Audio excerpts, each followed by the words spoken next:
we might presume this could be an Italian blade, but we actually do not have many clues, so could either be some German production, and this mark is not connected to any specific blade maker. Welcome back. This is a new video from the Spadone project. Nick and Julian. Here we are at the Landesmuseum of Zurich depot in Affoltern, and today we are checking a really interesting two-handed sword from the first half of the 16th century. Style-wise, we could say that this might be a German style Schlachtschwert. Schlachtschwert means battle sword, right? And might be the kind of weapon with mixed elements from Italian and German tradition culture. For example, we can start talking about the crosscut. That is the most interesting things of these words. The peculiarity is the mix of a straight crosscut as the most classic weapon and the presence of these two pairing rings that are not connected and closed on both sides, but they are S-shaped like the more classic Landsknecht type of sword, like the Katzbalger and its version of larger size. And we know that this kind of crosscut was widespread in North Italy in the first half of the 16th century. We actually have some reference sources in iconographic and some paintings of Italian artists close to Genoa and some part of Lombardy. So we might think that this is the kind of characteristic born from the mix of two different types of swords. And also here we have a pommel that is almost a sphere but slightly compressed on top, and it resembles some of the pommels we might find in Landsknecht woodcuts. Of course, not exactly of this kind, but is the kind of shape we can connect to the German area rather than an Italian one.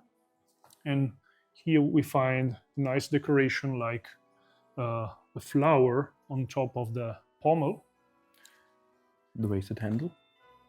Yeah, the wasted handle is another element that is more German than Italian for what we know.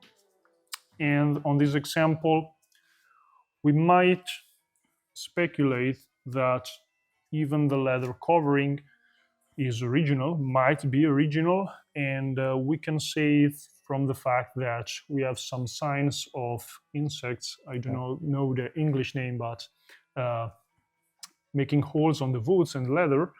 And also we have a part on this side where we can see the actual wood beneath the leather, and it appears to be enough weathered and ruined to be an original one.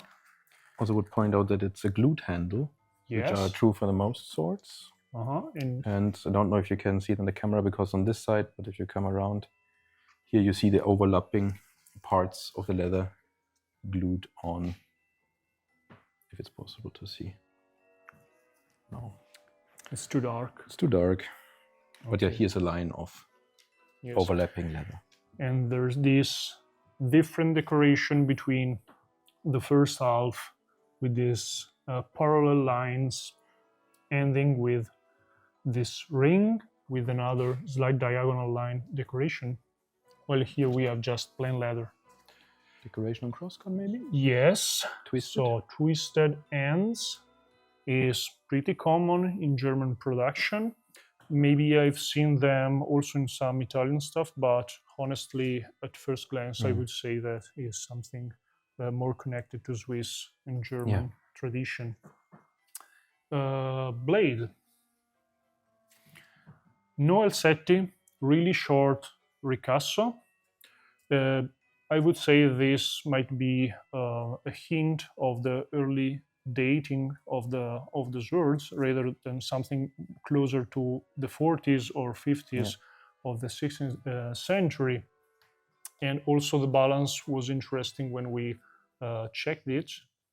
So it's a pretty good balanced weapon, even though it weighs like 2 kilos and 6, around that.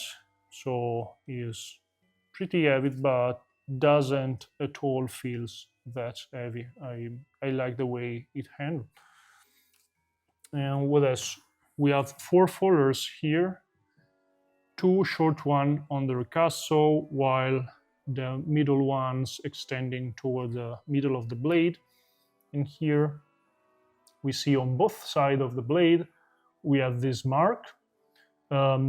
It's pretty common. We know some old papers speculating about the fact that might be related to the city of Genoa, but actually we studied that paper is a German paper. I don't remember if the beginning of the 20th century. Yeah. Of course, the author had not as many information as we have, so I wouldn't say is a strictly Genoa related mark. So we might presume this could be an Italian blade, but we actually do not have many clues. So could either be some German production, and this mark is not connected to any specific blade maker. Cross section. It's very long hexagonal, huh? Yeah, hexagonal cross section, extending almost toward the tip. Sometimes we find the last part of the blade with a more lenticular cross section, but in this case we can clearly see that the 2 lines highlighted by the light are extending toward the tip. As in many other cases, of course, is a blade intended to cut rather than thrust. Anyway, you can always thrust, but is pretty different from, for example, diamond cross section. What else can we say about the sword?